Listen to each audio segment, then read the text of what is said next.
When I asked why he had made a family card for his in-laws, James laughed and said, "Because they're my family. Of course, they should have a family card, right?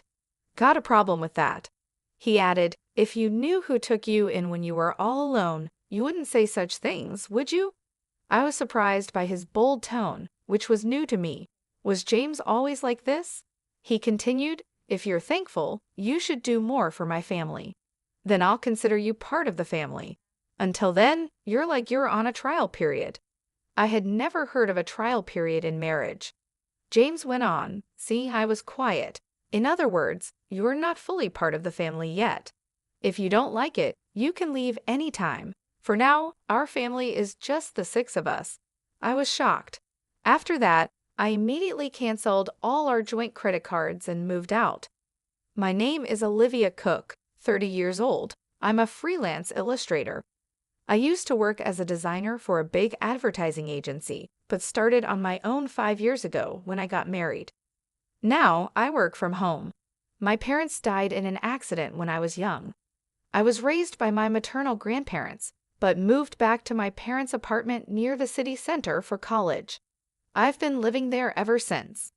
I met my husband James at an Italian restaurant where he worked. It was a nice place with reasonable prices and good food, so my colleagues and I often went there. That's when James, the handsome waiter, became a topic of conversation. Indeed, he was good-looking. The manager once joked that a lot of the regulars came just to see James, and I could see why. I won't deny that. I became one of James's fans because I thought he was really cool. He really stood out. For some reason, we quickly became closer and soon, people were calling us a couple.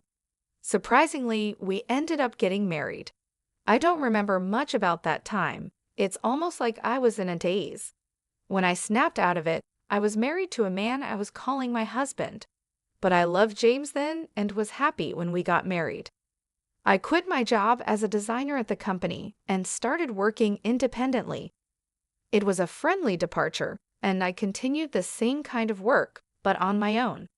James kept his job at the Italian restaurant, working different hours, sometimes late into the night. It became hard to work as usual, and I had always wanted to work independently, so I decided to go for it. "It's a good idea, Olivia. It'll be easier for you, and it's great to keep doing what you love." James supported my decision. That's how our life as newlyweds began. We both didn't care for flashy things, so we decided not to have a wedding ceremony and just officially registered our marriage. We met each other's families briefly, and that was it. James went to work, and I worked from home and did the household chores. Our schedules were irregular, but we kept in touch and waited to have meals together when we were both homes. It was a happy, simple life, and I thought, marriage is nice. But about a year after we got married, everything fell apart. "My family wants to come over. Is that okay?" James asked one day. Of course, I said it was fine. I had only met and briefly talked to James's family at our initial meeting, so I thought this was a good chance to get to know them better. Having lost my parents at a young age, I always admired James's large family. But when his family of 5 arrived, I was left speechless. "Hey, which room is mine?" his sister asked as soon as she walked into our house. James's sister, who is 35 years old and 3 years older than both James and me, worked at a local supermarket. I was shocked by her rude behavior, so different from the polite greeting she gave me when we first met. James's 22-year-old sister was also there, but she was quiet and just stood there without saying a word. I remember she barely spoke when we first met. Hurried by James's sister, I showed the 2 sisters to the guest room and James's parents to the room that used to be my parents' room. It was the only Japanese-style room in the apartment, so I thought it would be best for them. After settling into their rooms, James's sister announced, "Well, since we're going to be living here together, you better start serving our family properly." I was confused by what she meant, but when I looked at James for help, he just laughed in a way I had never seen before. It turned out his family had given up their own home and moved into my apartment without telling me. Sorry, our family home suddenly had to be vacated, and they had nowhere to go, he explained. I wish he had told me earlier. I had thought it was just for a day or three, and this was really inconvenient. When I mentioned this to James, trying not to upset him, he looked down and apologized. Please, just until they find somewhere else to go, he pleaded. I couldn't say no. How could I turn away people in need, especially the family of someone important to me, without even a place to go? I reluctantly agreed to live together on the condition that they find a new place as soon as possible. But I would come to regret this decision. James's family showed no restraint. All four of them, from the day they moved in, did nothing and left everything to me, saying whatever they wanted. They made no effort to look for a house or a job. When I asked about their jobs, I was in for another surprise. Oh, I quit that lousy supermarket job, she had said. She was employed, but apparently it was just part-time work.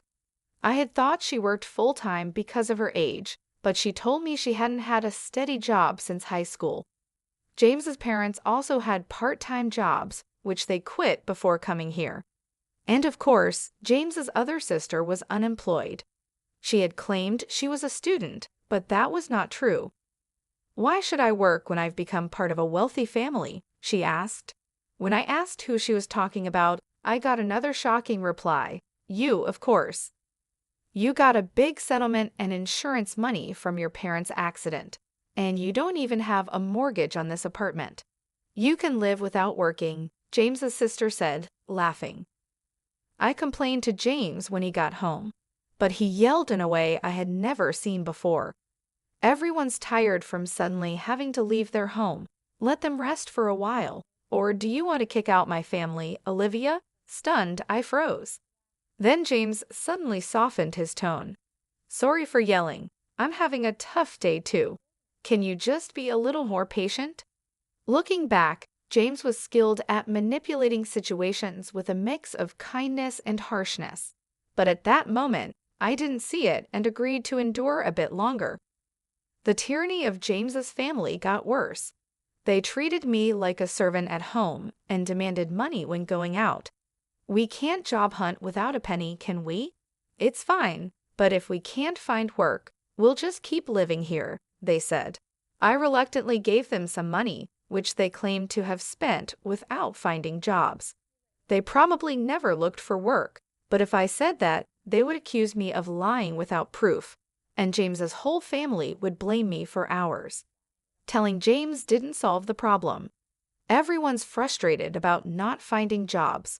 Sorry, just bear with it a little longer. I'll talk to them, James said, trying to smooth things over. But as time went on, I felt like saying anything was pointless. However, the frequency of them asking for money gradually decreased, perhaps because James said something, so the issue seemed to resolve itself. Of course, the money I had given them was never returned. Then, after about 2 months of living this way, I noticed something alarming. Why is the credit card bill so high? Could it be unauthorized use? When I quickly checked the credit card statement, all the charges were made with family credit cards. The purchases included food, drinks, books, games, and even expensive brand bags and clothes. Each item was labeled with a number from 1 to 6, showing that 6 family credit cards had been issued. These credit cards were in my name, with James using the family cards. It seems like you'd be better at handling this, and it's more convenient to consolidate payments, right? Can I leave it to you?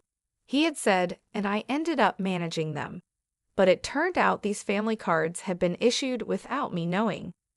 James's family stopped asking for money because they could now make credit card payments and cash withdrawals. When I confronted James about why he made family cards for his in-laws without asking me, he laughed and said, "Well, you complain when they say they have no money, so what choice do I have? Besides, you know who took you in when you were all alone, right? Can you really say such things to the important family of your benefactor?" I was stunned into silence by his bold tone, unlike anything I had heard before. Was James always like this? If you're grateful, you should serve my family more. Then I'll acknowledge you as family too.